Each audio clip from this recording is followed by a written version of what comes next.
So, ito na nga mga Mars, no? Medyo mabigat pa yung dibdib ko, di ko kinaya. Yung mga nalaman ko few minutes ago. So, ang totoo palang dahilan ng hiwalayan kung bakit hindi natuloy yung kasal. Nung inaayos pala yung prenuptial agreement, syempre, prenuptial agreement, lawyer to lawyer, i-declare nyo lahat ng ari-arian nyo na nakapangalan under your name. May dineclare pala sila lalaki na gasoline station. So, ngayon,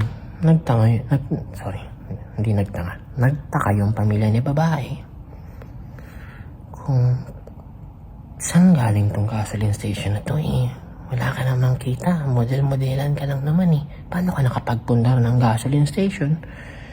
Pinaimbestigahan ngayon ng pamilya ni babae si lalaki. Doon pala nagsimula ang investigation.